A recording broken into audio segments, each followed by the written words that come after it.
bistouri mortel? Eh bien pour la simple et bonne raison, c'est qu'aujourd'hui on va parler du neurochirurgien le plus célèbre aux États-Unis, Christopher Daniel Duntsch, surnommé Dr Death. Alors Dr Death en français ça veut dire docteur à la mort. Il a été surnommé comme ça pour faute professionnelle lourde ayant entraîné la mort et la mutilation, parfois même les deux. Christopher Daniel Duntsch est né le 3 avril 1971. Il a été élevé dans le Tennessee. Alors, il n'était pas destiné à s'emparer du bistouri à la base. C'est dans le football américain qu'il a commencé d'abord à développer ses talents. Donc s'il parvient à intégrer des équipes universitaires, il prend quand même vite conscience qu'il n'a pas vraiment les capacités nécessaires pour en faire son métier. Alors il se tourne donc vers un tout autre domaine, la neurochirurgie. Il obtient un doctorat à l'université du Tennessee. Si sa consommation de drogue lui vaut des remontrances, il parvient toutefois à terminer son cursus. Mais en réalisant au final moins de 100 opérations alors que la moyenne est de 1000. C'est à la fin de l'année 2010 que Christopher Duntsch s'installe à Dallas au Texas. Âgé de 41 ans, il vient fraîchement de terminer son internat de l'université à Memphis. Dans la foulée, en 2011, et dans cette même matière, il fonde alors son cabinet, le Texas Neurochirurgical Institute, pour accueillir donc ses patients. À la fin de l'année, en novembre, il est embauché par le Baylor Scott & White Medical Center. Et Christopher Duntsch, alias Dr Death, une petite parenthèse, je pense que je vais l'appeler par son surnom tout au long de la vidéo, ou du moins en partie, ou Dr Maboul, ça lui va très bien, vous comprendrez bien pourquoi. Donc, quoi qu'il en soit, donc au début, il met en place un site internet qui parle de lui et tout, avec même une équipe marketing à ses côtés. Donc effectivement, il tient beaucoup à son apparence et à sa réputation. Dr Death, donc Christopher Duntsch, n'a pas choisi la médecine par vocation. Il est super endetté et doit 500 000 $ partout autour de lui. La chirurgie étant un domaine hautement rémunéré, ça lui permettra donc d'éponger ses dettes rapidement. Étant bien prouvé que la principale motivation donc du néochirurgien soit monétaire, il est quand même très fier de son nouveau statut. Il le fait savoir partout autour de lui. Il est même un peu vantard sur les bords. Un jour, même, alors qu'il n'avait même pas encore opéré, il explique au docteur Randall Kirby qu'il est le meilleur neurochirurgien de Dallas. Et il va même aller encore plus loin en disant que l'ensemble des opérations réalisées au niveau de la colonne vertébrale à Dallas sont des fautes professionnelles et qu'il est venu ici pour rectifier le tir. Mon Dieu, il va sauver tout le monde. Alors, perso, je pense réellement qu'il est le meilleur neurochirurgien de Dallas, mais dans la connerie uniquement. Donc vous l'aurez donc compris, le docteur Maboul ne manque pas de confiance en lui. Mais en janvier 2012, le docteur Randall Kirby, lui en face, cumule 16 années d'expérience dans la chirurgie générale. Et au cours de son importante carrière, il a déjà assisté à plus de 2000 opérations. C'est énorme. Notamment concernant la colonne vertébrale. Donc, Christopher Duntsch, donc Dr Death, pour avancer de tels propos en face d'une personne telle que le Dr Kirby, doit être vraiment expérimenté, un réel ténor dans la manipulation du scalpel. Ça tombe bien, il va donc pouvoir étaler l'ensemble de ses talents face au Dr Kirby, puisqu'une opération arrive sous la supervision de celui-ci. L'objectif de cette opération, c'est une fusion vertébrale. Alors, grosso modo, c'est l'assemblage de 2 vertèbres. En fait, les chirurgiens, ils utilisent une plaque métallique pour maintenir les 2 vertèbres. Pour nous, ça paraît un peu compliqué, mais pour un neurochirurgien, c'est franchement une opération de routine. L'objectif donc de cette chirurgie, en fait, c'est de soulager le dos et les douleurs du patient. Bref, revenons à notre fameux Christopher Duntsch.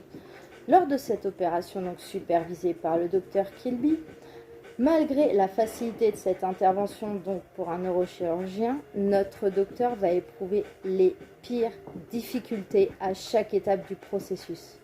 Et il va même finir, lors de l'opération, par sectionner une artère qui se trouve proche de la colonne vertébrale de la patiente. Du sang se met à gicler partout et tout dans le bloc opératoire. La salle d'opération, c'est un vrai carnage. Il a même par la suite du mal à placer les plaques métalliques. Dr Randall Kirby, qui lui est en train d'assister à cette vraie boucherie, explique que Christopher Dunch n'a même pas le niveau d'un interne de première année. À son réveil, la patiente connaîtra des pires douleurs encore, même plus vives qu'avant l'opération. Et plus inquiétant encore, elle ne sent plus sa jambe gauche. La douleur atroce va durer pendant plusieurs mois avant qu'un scanner soit réalisé et révèle des fragments d'os provenant des vertèbres qui s'étaient insérés dans les nerfs de son dos. Malgré cette première très inquiétante boucherie, le doute est laissé à Christopher Dunch par l'hôpital qui va continuer donc celui-ci à pratiquer. 3 semaines plus tard, notre docteur Maboul doit à nouveau effectuer une fusion vertébrale. Cette fois-ci sur Jerry Summers. Alors Jerry Summers en fait c'est un ami d'enfance de Christopher Dunch. Donc tout le monde s'attend un petit peu à ce que Dunch soit bien plus appliqué que la première fois en fait. Surtout que c'est pour son ami. Ils ont étudié dans la même université et vivent même ensemble au moment où il va l'opérer. Mon Dieu, vivre avec un chirurgien tout droit sorti de la famille Adams, ça doit être quelque chose. Bref, pour l'opération, malheureusement, de la fusion vertébrale, au niveau du cou de Jerry, ça va très mal se passer. Et une nouvelle fois, le docteur Death va sectionner une artère proche de la colonne vertébrale. Sauf que cette fois-ci, il est plus supervisé. Donc une hémorragie massive est générée suite à cette coupure. Et du sang se répand partout à une vitesse inimaginable. C'est capital de stopper donc cette fuite avant que Jerry ne se vide complètement de son sang et meure d'un arrêt cardiaque. Dunch prend alors la décision d'appliquer des anticoagulants sur la plaie qu'il vient de faire en fait. Et ça a stoppé effectivement l'hémorragie et Jamie Summers est envoyé en salle de réveil. Mais le problème c'est que lorsqu'il ouvre les yeux, il se rend compte qu'il ne peut plus bouger aucun de ses membres. Celui-ci est devenu tétraplégique. Au lieu de signaler l'incident et de demander un scanner pour vérifier les impacts du carnage sur Jerry, eh ben, notre super docteur Death, lui, a décidé de passer à d'autres patients. Alors, les anticoagulants appliqués sur la plaie de Jerry dans le cou sont la cause de sa paralysie à ce moment-là. Et ils ont attaqué de manière très, très, très agressive sa moelle épinière. Et l'ont endommagé d'ailleurs très fortement. À tel point que le nouveau chirurgien qui devait rattraper donc les conneries et essayer de rendre l'usage de ses membres à Jerry, eh ben, il ne pourra rien faire malheureusement. Donc l'ami d'enfance de Dunch restera paralysé complètement et à vie, toute sa vie. Donc suite à ce fiasco sans nom, une fois de plus, le Baylor Hospital Scott & White Medical Center va suspendre le neurochirurgien pendant 30 jours. Lorsque celui-ci sera donc réintégré, il est censé opérer, mais que sous la supervision d'autres médecins. Alors ça, c'est la théorie, parce que dans la pratique, l'hôpital, il a totalement merdé. Christopher Dunch va donc continuer d'opérer tout à fait normalement. Kelly Martin, une femme de 55 ans, qui suite à une chute dans les escaliers, souffrait d'un mal de dos. C'était dû en fait à une hernie discale suite à sa chute dans l'escalier. Après plusieurs séances de kiné inefficaces, la douleur n'ayant toujours pas disparu, son médecin traitant lui propose donc alors le chirurgien de la mort. Il explique tout de même à sa patiente qu'elle n'a pas besoin de chirurgie si ce n'est pas une douleur insupportable. Kelly donc et son mari Don, vu qu'ils avaient un voyage de prévu, elle voulait se débarrasser définitivement de cette douleur pour en profiter pleinement en fait. Malheureusement pour elle et son mari, ça va être effectivement le cas. L'opération à réaliser est une des plus basiques. Elle est d'une simplicité extrême, pour un neurochirurgien évidemment. Il s'agit d'une microlaminectomie. Alors qu'est-ce que c'est ? C'est tout simplement le retrait d'une partie osseuse pour soulager la douleur.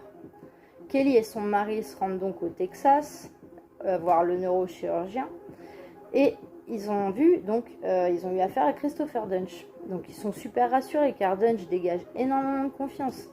Il explique qu'il est le meilleur, qu'il va faire disparaître la douleur de Kelly sans aucun problème. Donc le 12 mars 2012, Donc c'est alors le jour de l'opération de Kelly. Elle est envoyée au bloc opératoire avec Christopher Dunch, qui ne sera pas supervisé. Le Baylor Scott & White Medical Center, ils estiment en fait que l'opération elle est tellement basique qu'un neurochirurgien, n'importe quel neurochirurgien, il peut l'effectuer sans aucun problème, quoi. Pour eux, il est improbable, absolument improbable que ce soit manqué. Sauf qu'ils ont oublié qu'ils avaient affaire au docteur Frankenstein. Bref, Don Martin, accompagnant alors son épouse, est dirigé vers la salle d'attente, où on lui indique qu'il y aura 45 minutes d'opération. Et voilà que le temps est écoulé, puis 1 heure, puis 2 heures passent, puis toujours aucune nouvelle.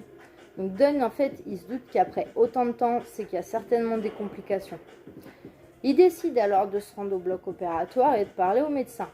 Dunch sort alors et lui explique qu'il y a effectivement des complications. Mais il se veut quand même rassurant et indique que même si Kelly va devoir passer la nuit à l'hôpital, l'opération s'est bien passée. Ah mon cul, ouais. Don Martin, bien qu'inquiet, il est quand même un peu soulagé. Donc il retourne dans la salle d'attente jusqu'à ce qu'on lui annonce en fait que sa femme est en soins intensifs. Après plusieurs heures d'attente, des infirmières se dirigent donc vers lui. Il pense qu'on va enfin lui annoncer que sa femme est en salle de réveil, mais les infirmières, en fait, elles ont un tout autre discours. Kelly Martin est décédée. Le médecin légiste en charge de l'autopsie de son corps, il va révéler en fait que la mort de celle-ci, elle est due à une section d'une artère.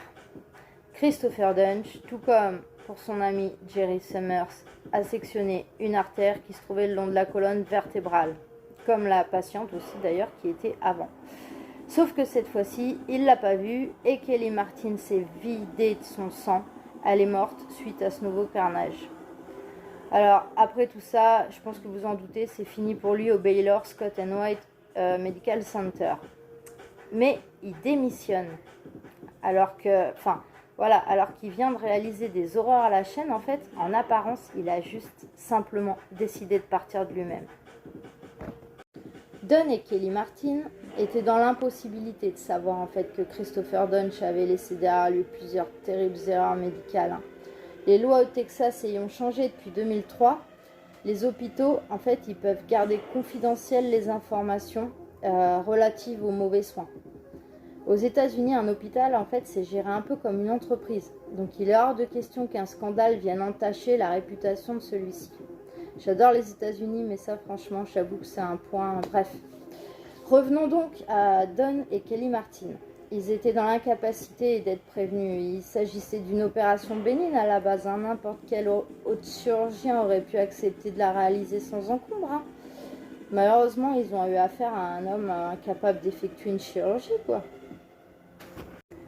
Mais c'est pas fini, parce que même s'il a paralysé un homme et tué une femme, en juillet 2012, Dunch est à la recherche d'un emploi. Donc 4 mois après la mort de Kelly Martin, il va finalement trouver un poste au Dallas Medical Center. Une vérification des antécédents donc, du neurochirurgien est effectuée par le nouvel hôpital et il n'y a rien à signaler. Donc malgré qu'un médecin de son ancien hôpital, donc le Baylor Scott & White Medical Center, qui avait assisté à la dernière opération, donc l'opération de Kelly Martin, il a envoyé une plainte au Texas Medical Board. Alors, le Texas Medical Board, c'est le conseil des médecins du Texas. Malheureusement, cette plainte est tombée parmi les 8000 que le conseil reçoit par an. Donc, avec juste une centaine de salariés, en fait, ça peut parfois prendre une plainte, ça prend parfois des années pour être étudié, en fait. Du coup, revenons à notre champion. En attendant que donc des recherches plus approfondies soient réalisées par le nouvel hôpital, Christopher Dunch est intégré à l'hôpital et autorisé à exercer dans le nouvel hôpital.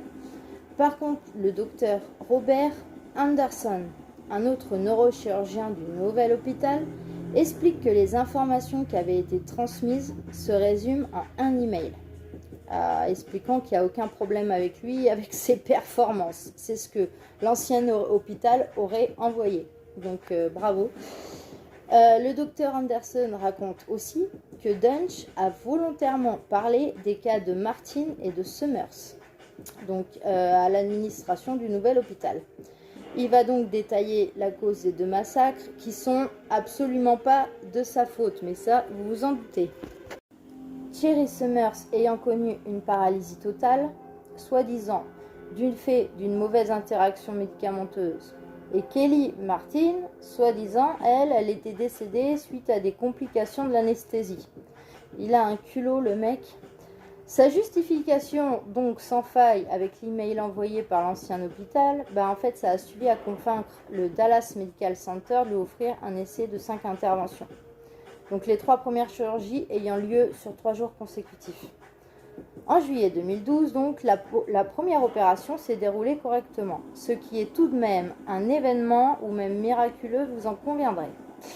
Malheureusement, Dr Frankenstein ne va pas continuer sur sa lancée, puisque la patiente suivante, Madame Brown, il va retirer un os lors d'une fusion vertébrale qui n'avait pas lieu d'être enlevée.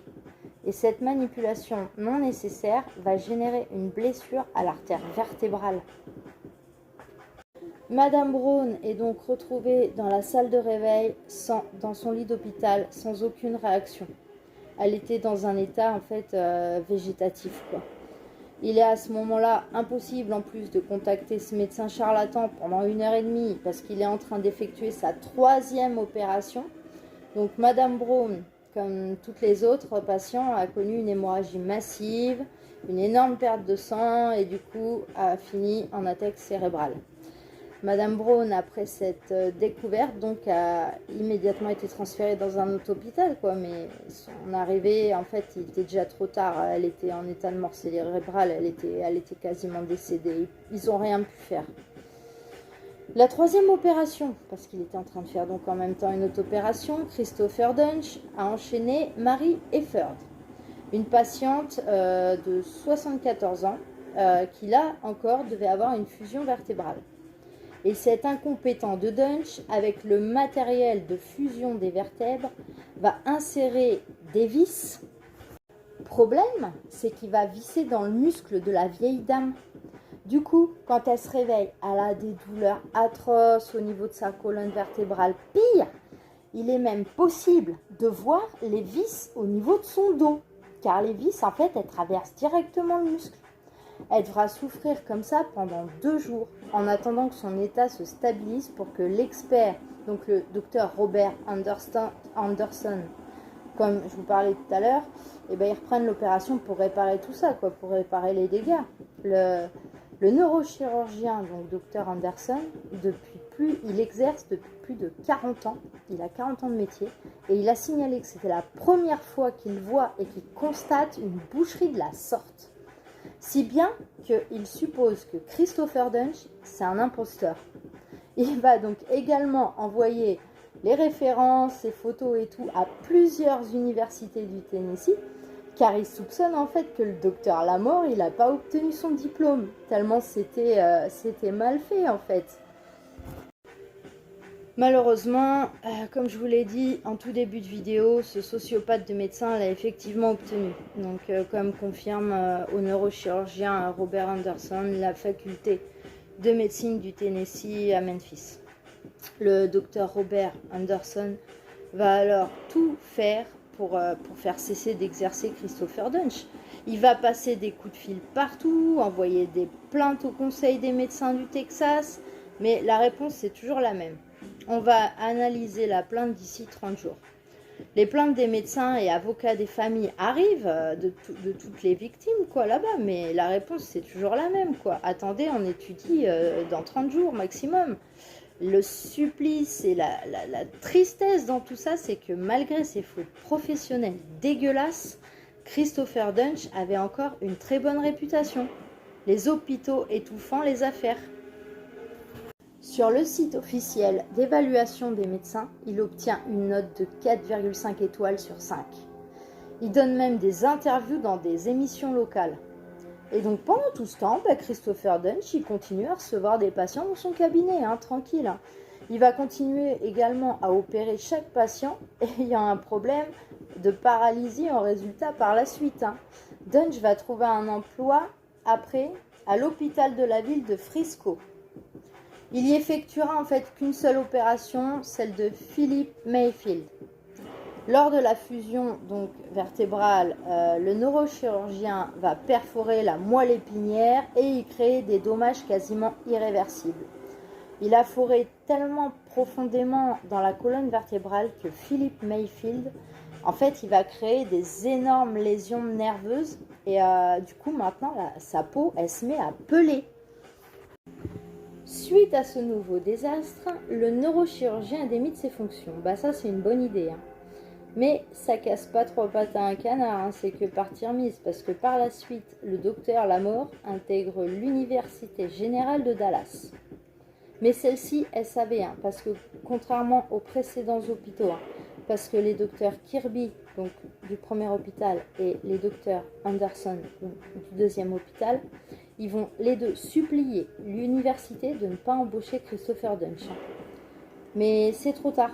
En 2013, alors j'ai pas trouvé la date exacte, hein, mais il va opérer Jeff Glidwell. Et c'est la première fois que j'entends un truc comme ça, sérieusement. Au cours de l'opération, Christopher Dunch, il va prendre la corde vocale de Jeff Glidwell pour une tumeur. En fait, il croit que c'est une tumeur, sa corde vocale. Il va alors lui couper un côté de l'œsophage et sectionner cette corde vocale. Il se trompe et ouvre carrément la gorge de son patient. Le neurochirurgien médiocre a également laissé une éponge médicale dans la gorge de son patient. En fait, il a laissé l'éponge, quand il a opéré, il a laissé l'éponge médicale, il l'a oubliée à l'intérieur de la gorge du patient. Et il a pris carrément sa corde vocale pour une tumeur, quoi. Alors du coup, du pu et de la salive, donc en fait ça s'est logé à cet endroit, étant donné qu'il a oublié l'éponge dans la gorge. Sans compter également, évidemment, comme tous les autres patients, une artère au niveau de la colonne vertébrale a été sectionnée. Donc en fait, le docteur Kirby, il a été appelé en urgence pour réparer tout ça une fois de plus, quoi, hein, pour réparer les dégâts. Et là, en fait, bah, c'est la goutte d'eau qui a fait déborder le vase, hein, pour le docteur Kirby. Hein. Là, il va faire jouer carrément ses relations et il va même menacer l'ordre des médecins du Texas en leur disant que si rien n'est fait, en fait, des personnes vont mourir et que ça sera de leur responsabilité. Et ce coup-ci, en fait, ça fonctionne. Et le 26 juin 2013, ils vont se réunir en urgence et suspendre Christopher Dunch. Après une trentaine de mutilés et 2 morts, c'est un soulagement. Mais problème, il est possible en fait qu'il recommence ailleurs. En fait, il retrouve un autre hôpital, il raconte des conneries et il recommence ailleurs. Donc du coup, le docteur Kirby et le docteur Anderson, ils vont carrément saisir le procureur pour agir judiciairement. Et malgré de nombreux témoignages, ce qui va permettre d'inculper Christopher Dunch, c'est un email envoyé à sa secrétaire disant « Je suis prêt à quitter l'amour, la gentillesse, la bonté et la patience que je mélange à toute autre chose que je suis et à devenir un tueur de sang-froid. » Waouh! Bah, ces lignes terribles d'un neurochirurgien permettent de l'envoyer en prison, hein, encore heureux. Hein. Il est donc arrêté en 2015 et il a passé une expertise psychologique, donc il a été déclaré sociopathe. C'est pas plus surprenant que ça. Hein. Il a été inculpé de 6 chefs de voies de fait graves avec armes mortelles, 5 chefs de voies de fait graves causant des blessures graves ou irréversibles, et un chef de dommages à une personne âgée. Ses anciens collègues ont témoigné contre lui également en indiquant que ses actions étaient intentionnelles. Les langues aussi vont se délier et on apprend que le docteur Maboul lançait des opérations alors qu'il était alcoolisé et sous cocaïne. Il se procurait aussi des médicaments sur ordonnance de façon illégale qu'il s'administrait lui-même.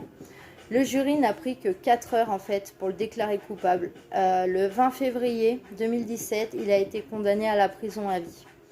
Et la cour d'appel a confirmé ça du coup en 2018. Là aujourd'hui, Christopher Dunch, il est incarcéré à l'unité OB de Huntsville au Texas, où il doit rester jusqu'à sa date de libération conditionnelle qui est en juillet 2045. Il aura alors 75 ans. Mais en espérant qu'il sorte jamais, car sur ces 38 patients qu'il a eus, 31 ont fini paralysés et 2 ont perdu la vie. Pour finir, un film a été fait sur lui et sa brillante carrière médicale. Il est sorti en 2021. Je vous mets la photo là à l'instant. Ça s'appelle Dr. Death, comme son surnom. Je ne sais pas si la série, parce que c'est une série qui est sortie, je ne sais pas si elle existe en français ou si elle est juste en anglais. Donc moi je l'ai vue en anglais, mais regardez, elle y est peut-être. Et je voulais aussi apporter une rectification au niveau de Jerry Summers, parce que pendant que je faisais le montage, en fait, je me suis rendu compte que il est décédé. Il est décédé il y a quelques années, mais il est décédé en fait des suites des problèmes qu'il a eu. Donc, je pense personnellement on devrait le compter comme une troisième victime de Christopher Dunch. Il est mort à cause de cette opération du dos, donc au final, c'est une victime collatérale, quoi. Donc, au final, Christopher Dunch, pour moi, il a fait 3 morts et non 2. Voilà. J'espère que cette vidéo elle vous a plu. Je vais m'acheter à ma prochaine paye. Je vous le promets, je m'achète une caméra, un micro, une lumière. Je me fais un beau décor. Parce que là, j'ai regardé ma vidéo en fait sur Amityville. Et le son, il est pourri. L'image, elle est pourrie. Enfin, voilà. Mais même quand j'aurai ma caméra et tout, je pense que je les laisserai quand même comme ça. C'est vintage, c'est original, quoi. Je les referai pas. Je les referai pas. C'est mes premières expériences, c'est mes premières vidéos. Même si j'ai un meilleur matériel, je ne referai pas mes 3 premières, 4 avec celle-ci, mes 4 premières vidéos. Voilà. J'en ferai des nouvelles, des mieux, mais je ne les referai pas. Voilà, je vous fais des gros bisous à tous. Soyez prudents et faites gaffe à vous. Bye!